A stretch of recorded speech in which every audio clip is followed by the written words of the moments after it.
My marriage sent me to hell. I never thought those words would ever come out of my mouth. But I need you to hear me today. Because I thought I was a Christian wife. I thought I was building a godly home. But behind closed doors, bitterness, unforgiveness, and secret sins were eating me alive. And one night I died. And I opened my eyes in a place of fire, torment, and screamed so loud they pierced my very soul.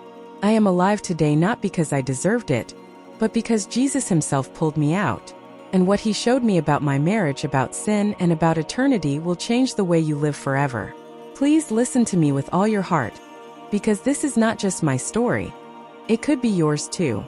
Before I continue, I just want to pause and thank every one of you who watches and supports this channel. You don't realize how powerful your comments, your prayers, and your shares are.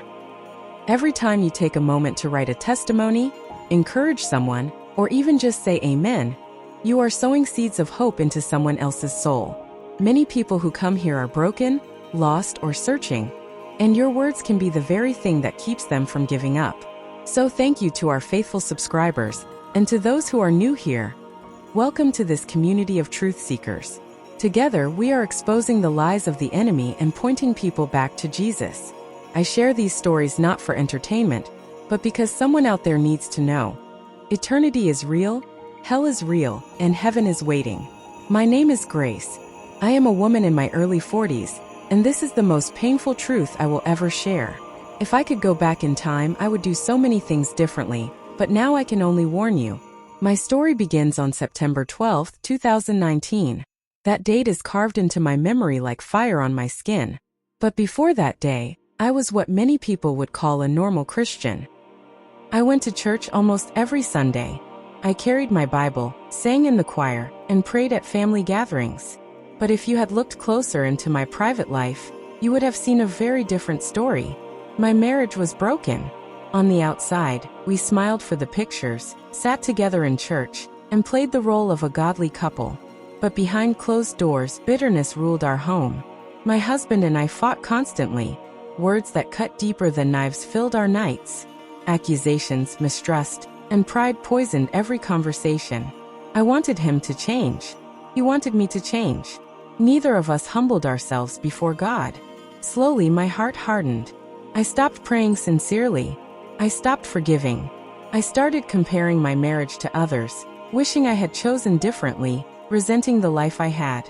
That resentment turned into coldness. Coldness into hatred.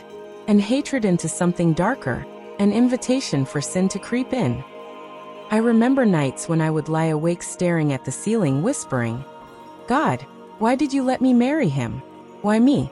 I deserve better." Those thoughts were seeds of rebellion growing inside me. And instead of surrendering them to Jesus, I nurtured them. I let my emotions control me. And my pride became my God. Deep down, I knew I wasn't living holy. I watched things I shouldn't. I entertained thoughts I shouldn't. I held on to unforgiveness like it was my shield. And every Sunday, I put on a mask, raising my hands in worship while my heart was chained in sin. And when it came to the reality of hell, I buried it under excuses. I thought, God is too loving to send me there. I convinced myself that because I went to church, I was safe. I ignored the verses about judgment. I avoided sermons about holiness. I laughed off warnings about eternity. If you had asked me back then if I believed hell was real, I would have said yes with my lips, but in truth, my lifestyle screamed no. Because if I truly believed in it, how could I have lived so carelessly? How could I have slept with bitterness in my heart night after night? Looking back now, I see the truth. I wasn't just destroying my marriage, I was destroying my soul. And on September 12, 2019, I paid the price. It happened suddenly, on the night of September 12, 2019. My husband and I had argued again. Bitter words slammed doors, the same cycle we had repeated for years. My chest felt heavy, my heart raced, but I brushed it off. I remember saying under my breath, maybe death would be better than this marriage. I didn't know those words would open a door. Later that evening, while sitting on the couch, a sharp pain pierced through my chest. It was unlike anything I had ever felt, as if invisible hands were squeezing the very life out of me. My vision blurred. I gasped for air, clutching my chest, whispering, Jesus, help me. My husband rushed over, panic in his eyes, but before he could reach me, everything went black. In an instant, I was outside my body. I could see him shaking me, screaming my name, dialing for help. But I felt no connection to that lifeless body on the couch. Instead, I was being pulled, violently, swiftly, into a place I did not recognize. At first, there was silence. A heavy, suffocating silence that pressed against my ears. Then, faintly, I heard it, a low moaning, like thousands of voices crying at once. The deeper I was dragged, the louder it became, until it was deafening. Screams of agony, wails of despair, curses, and shrieks that made my spirit tremble. I tried to fight it. I tried to pray, but the words wouldn't come out. It was as though my lips were sealed. A force stronger than me was pulling me down into the abyss. The air became thick, choking, filled with the smell of sulfur and burning flesh. And then I saw it. A vast land, darker than night, stretching endlessly. Fires erupted from pits scattered across the ground, casting red and orange glows that revealed horrific shapes. Shadows twisted and writhed, and when I looked closer, I realized they weren't shadows, they were souls. Human souls. They were screaming, their faces distorted in torment, their mouths open in endless cries, their eyes filled with regret. Flames clung to their bodies but never consumed them. Some clawed at their own skin, only for it to melt and reform again. Others reached out for help, but their hands passed through me like smoke. And then I felt it, the heat. It wasn't like earthly fire. This heat penetrated deep into me, burning not just flesh but spirit, a fire that consumed from the inside out. My soul ached with pain I cannot explain. Fear gripped me like chains. Ikrad, gu. Please, not here, not me. But there was no answer. Only laughter, deep mocking laughter that echoed all around. I turned and saw creatures lurking in the shadows. They were hideous, with twisted faces, eyes like burning coals, and bodies that shifted between animal and human forms. They smelled of decay and death. Some had wings like bats, others had claws sharper than knives. And they rejoiced at my arrival, hissing and whispering. Another one who claimed to know him but lived in hate. I tried to run, but the ground beneath me was like sinking ash. Every step dragged me deeper. I wanted to wake up, to believe it was just a nightmare, but the pain, the heat, the fear was far too real. It was in that moment I realized I was in hell, and all I could think was, my marriage, my bitterness, my unforgiveness. This is what sent me here. The realization hit me like a hammer. I was in hell. My chest tightened with terror. Every scream around me echoed into my very soul, like voices of lost time, regrets, mistakes, choices that could never be undone. The air itself was alive with hopelessness.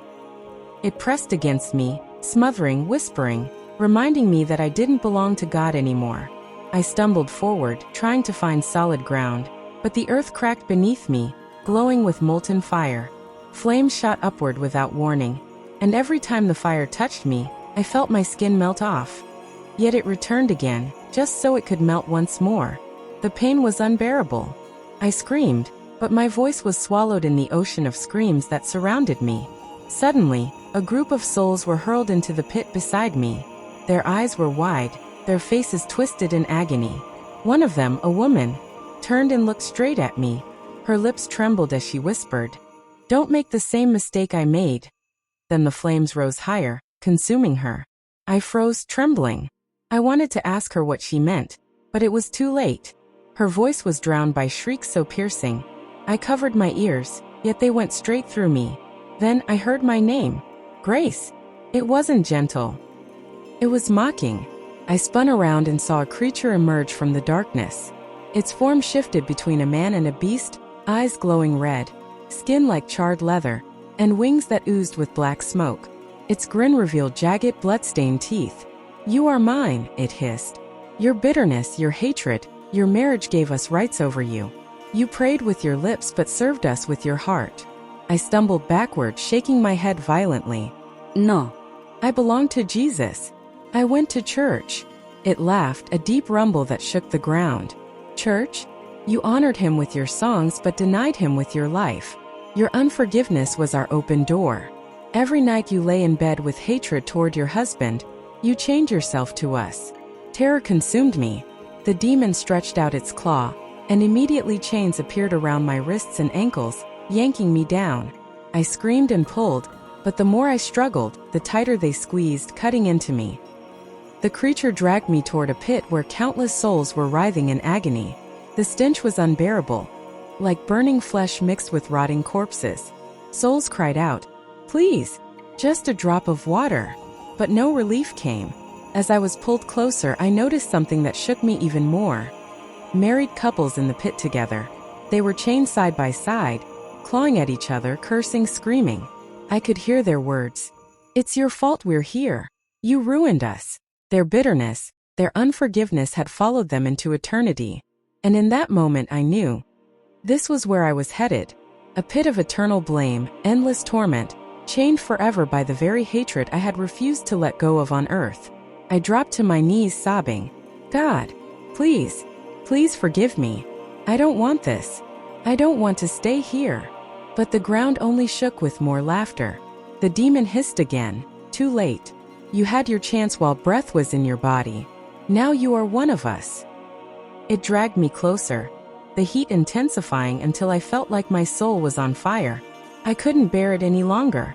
My mind flooded with memories. Every argument, every time I refused to forgive my husband, every bitter word I spoke, they replayed like a movie, accusing me, condemning me. I cried out, "Jesus, Jesus, save me." For a moment there was silence. The flames paused, the demons stopped, the screams faded. The chains on my wrists rattled, as if something stronger was pulling against them. Then a light. At first, it was faint like a candle in the distance. But it grew brighter, piercing the darkness. The demons shrieked, covering their faces, retreating like rats before fire. The chains around me snapped and fell to the ground. I collapsed, trembling, as the light enveloped me. And within that light, I felt a presence so holy, so powerful, and yet so tender. It was Jesus. The light grew brighter, blinding the darkness around me. The flames that had licked at my feet shrank back, and the shrieks of demons turned into howls of fury. They clawed at the air, screaming, "She's ours. She belongs to us." But their power faded in the presence of the one who now stood before me. And then I saw him, Jesus. Not in the paintings I had grown up seeing in Sunday school. Not as a distant figure in a storybook, but real, living, glorious. His robe shone whiter than any light I had ever seen, yet it did not hurt my eyes. His face radiated both love and fire, mercy and authority. I trembled, unable to lift my head. The moment his presence filled the place, the torment stopped. The screams of the souls quieted, almost as if creation itself recognized the authority of the King. "Grace," he said, his voice like thunder and yet like the gentlest whisper. "Why are you here?" I wept uncontrollably. "Lord, I don't know. I don't want to be here. Please forgive me. Please don't let me stay here." He looked at me with eyes that pierced straight through my soul. In his gaze I saw every hidden thought, every action, every word I had spoken in secret. There was no hiding, no excuses. And yet, I also saw love deeper than anything I had ever known. "You allowed bitterness to grow in your heart," he said softly. "You let unforgiveness rule your marriage. Did I not say in my word, 'If you do not forgive others, neither will your Father forgive you'?"